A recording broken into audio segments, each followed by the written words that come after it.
Hari Om. Yesterday, I was talking about Atma, the chapter 2, and Sri Krishna has started his argument with the identification with Atma and not with body and sensory organs and the gross, the world, that manifested world that we see. Sri Krishna tells Arjuna that the goal of our life is to realize this nature of our own self, that is Atma. So, realization of Atma is a goal of life. Now, I just want to bring that example of the chariot again back. There's often a discussion, what is it that we want to do in our life? We have many dreams, we have many ideas, we have many goals, we have many purposes. Generally, we say that I want to have a lot of money, or I want to have a big house, a big property, I want to have many pleasures in this life. Let's analyze this from the example of the chariot that I gave you. The example of chariot, I told you that there are 5 horses which are our sensory organs.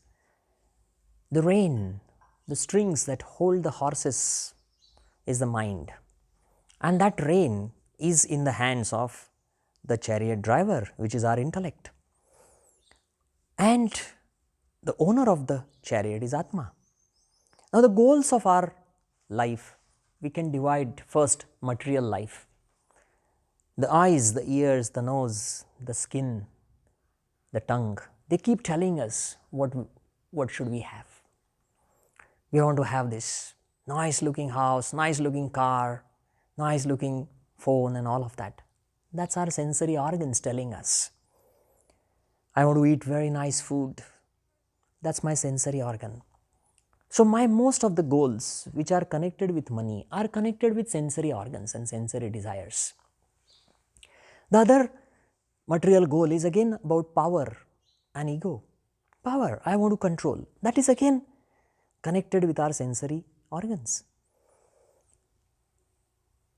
If we keep these goals in our life, what is happening is these sensory goals, sensory desires, they pull my mind to those objects of sensory desires, and then that mind pulls my intellect. So, I start thinking, how can I earn more and more and more and more money, so I can have more costly phones, I can have more costly, better cars.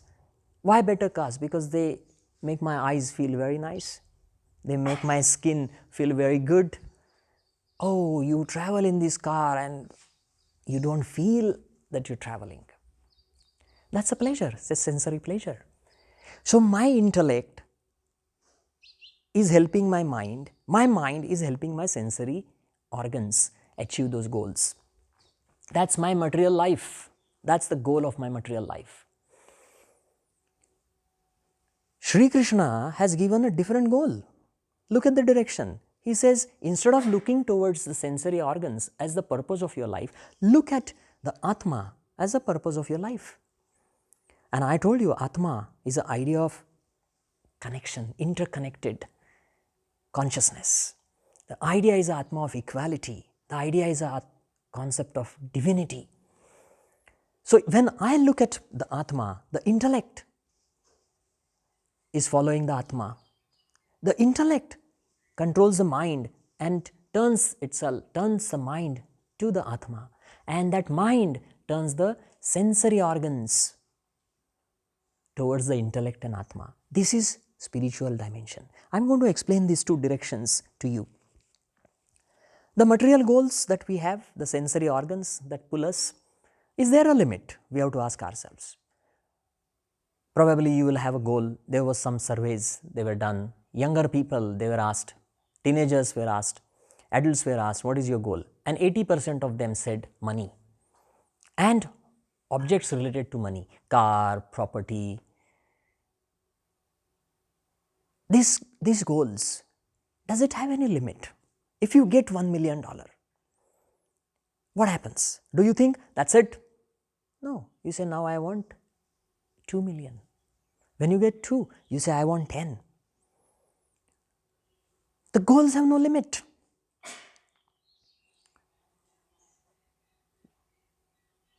When you taste very nice food, does your desire to eat food stop there? No, you want to taste even better food somewhere. People travel from one continent to another continent just to eat food. There was one funny study that was done. Same wine was put into 2 different glasses. And one was given as a cheap wine and the second one was given as very costly wine. But the wine was same. And everyone who tasted these 2 wines could figure out that they are different because of the price tag that was put on it.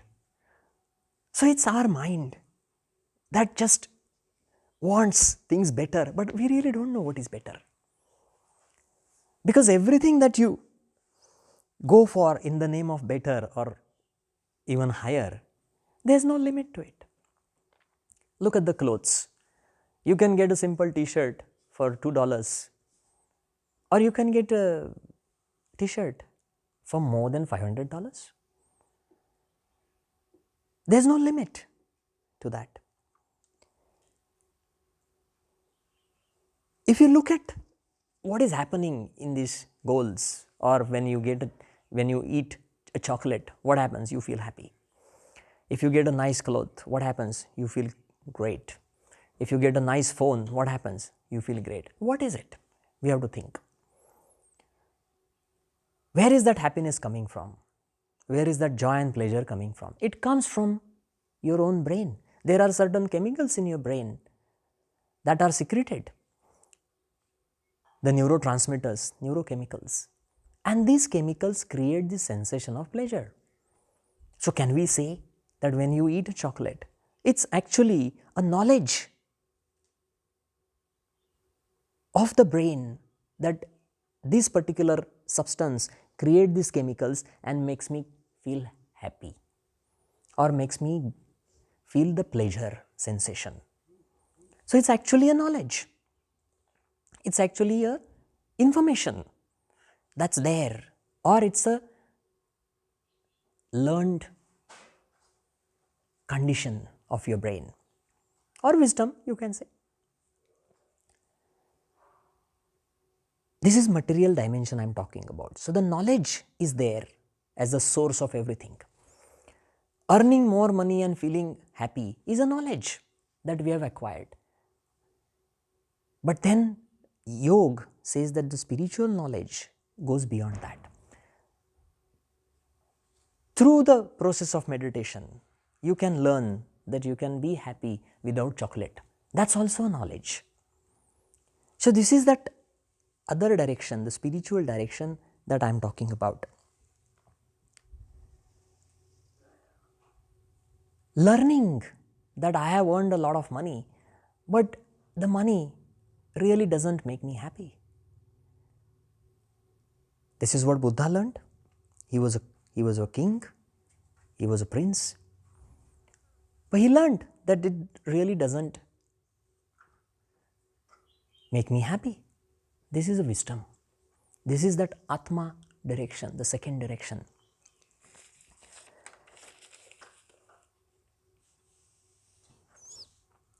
If you look at these 2 dimensions, the chocolate that I eat gives me pleasure, but I learned that the chocolate, without chocolate also, I can be happy. This is also wisdom. Look at the difference between these 2 wisdoms.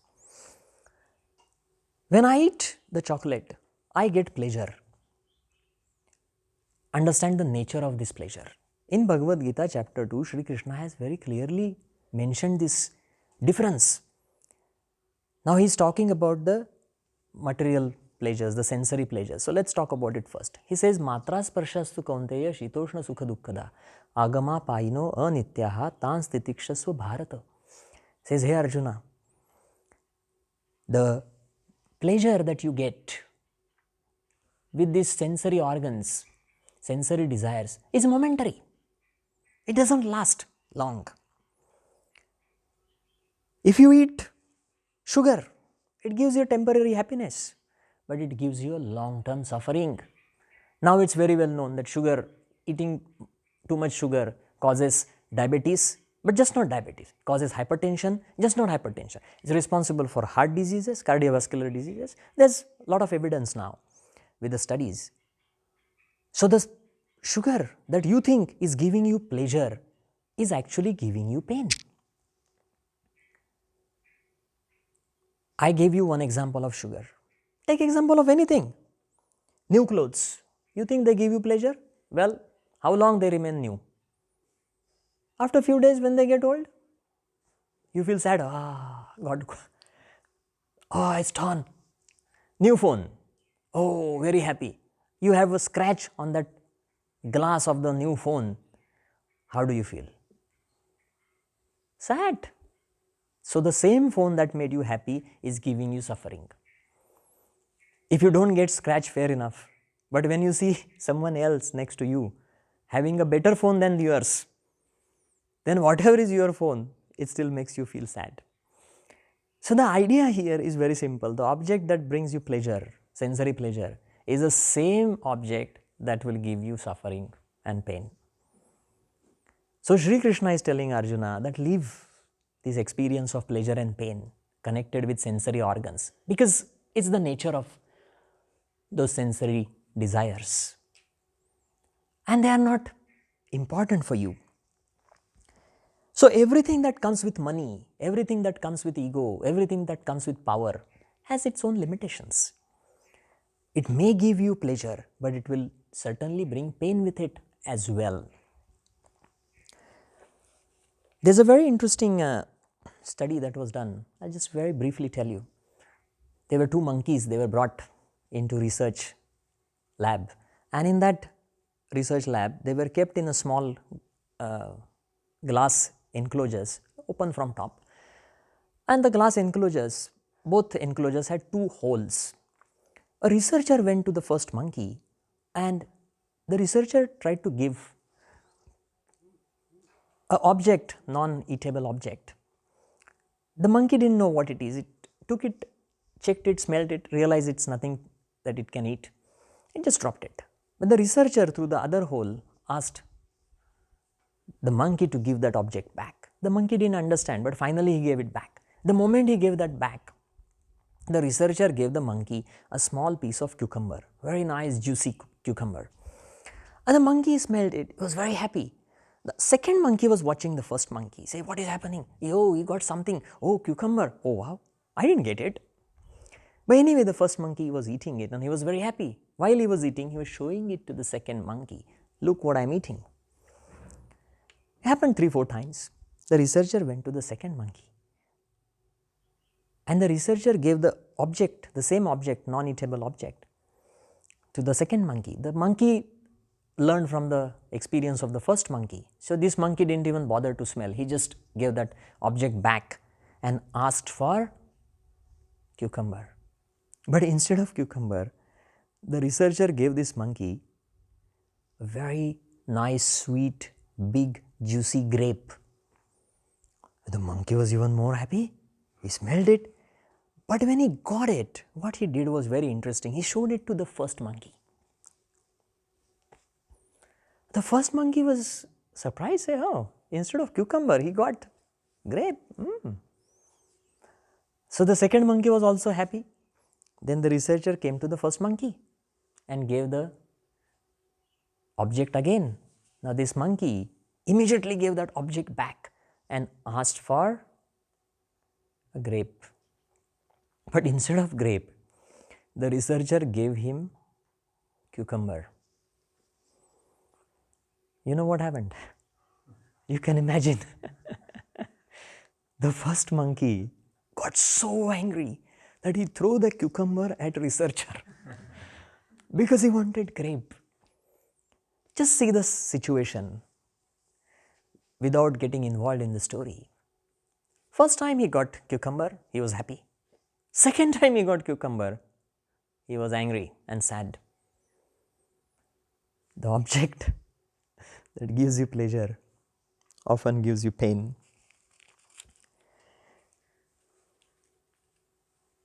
Buddha, he was a prince and king. He had all the pleasures of his life. His kingdom was rich, prosperous. People had a lot of respect for him, so he had power. He had all the pleasures, he had the money. He was married, he was a family man, he had a son. Everything was perfect for him. But he was not happy. And then, how did he become happy? He gave up all these sensory desires and objects of pleasure, gave up everything. No family, no money, no power, no kingdom. Left in the forest. This is that second dimension of that Atma that I am talking about.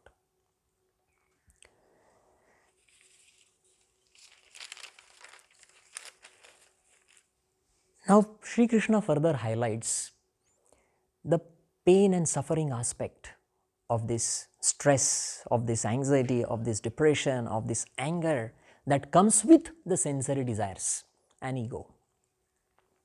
The sensory desires and ego, they are the material dimensions. These two gives rise to this negative experience. If you really study the stress, anxiety, anger, depression, what is it actually? When you experience stress, at that moment study yourself. What is happening? Whatever the situation is, whatever the events are taking place, or whatever is the demand on you, placed on you by the circumstances, you are unable to take the right decision. There is not enough wisdom to make this situation understandable to you. So, jnana, the wisdom is not there. Maybe information overload is the reason, or maybe there are internal conflicts. Maybe your previous experiences and whatever is happening, there's mismatch there. Or maybe your conditionings are creating conflict, or maybe the ethics and morality that you know is making a mess of your state of mind. But what all of these internal conflicts are doing or confusions are doing is they are taking away your ability to make the right decision. And the right decision is based on the right perception. I'll tell you a very short story.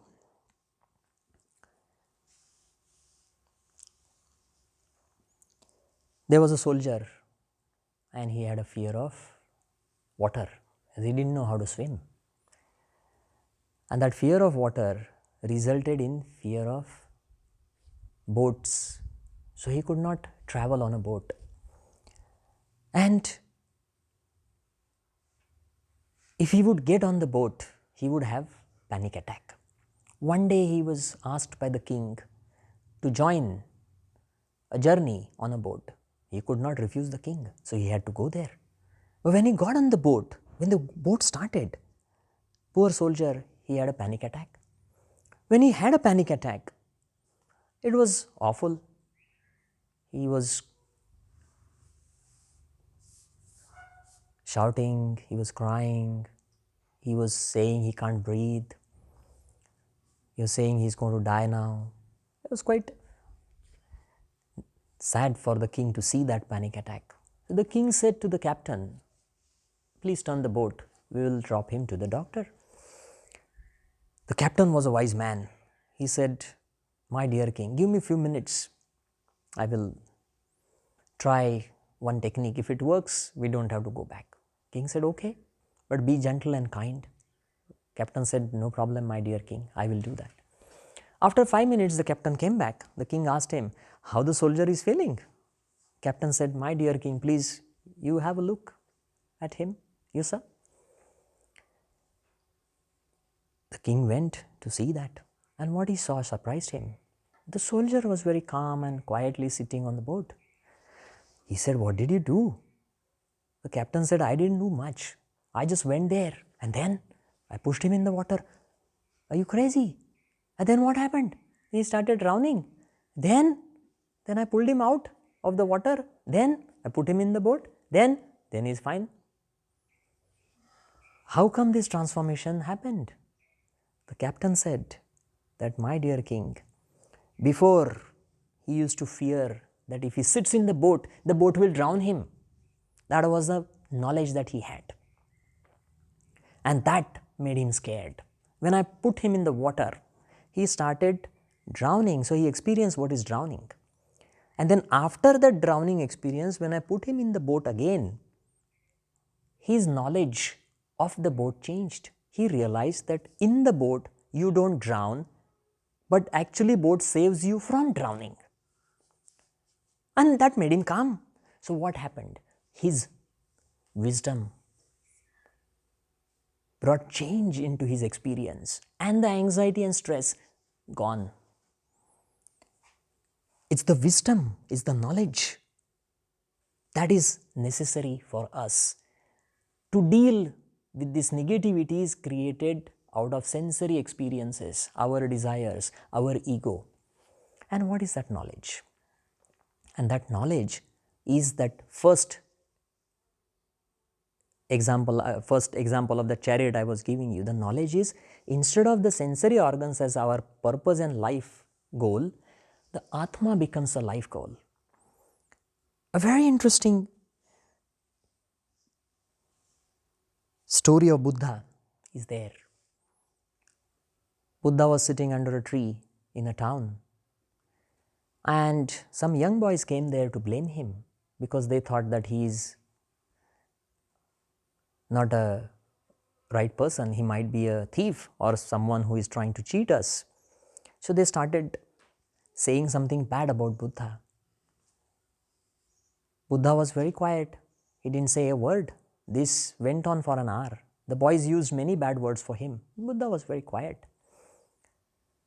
After an hour, one of the boys thought that, oh, maybe I should check if this man can hear me or hear us. So he went up to Buddha and he said, "Hello, mister, can you hear me?" Buddha opened his eyes, smiled and said, "Yes, I can hear you." Say, "Ah, you can speak?" Say, "Yes." Say, "Ah, did you get what we gave you?" Buddha smiled and said, "Look, what you want to give was your choice. If I want to accept it or not, it's my choice. I don't think what you said describes me. So I don't agree with your opinion. That's all. So there is no reason for me to get angry." This is wisdom. The wisdom has allowed Buddha to control his anger and stress or maybe sadness. So this wisdom comes with the Atma direction. What is this Atma direction that I am talking about? Yesterday I talked about Atma as the idea of equality and idea of connections, interconnected awareness, interconnected consciousness. How does it reflect in our life? I'm going to speak about it tomorrow also, but I want to finish on a very interesting research that was done by Harvard, one of the topmost medical schools in the world, universities. A 75-year-old research, probably the longest, which studied adults' behavior.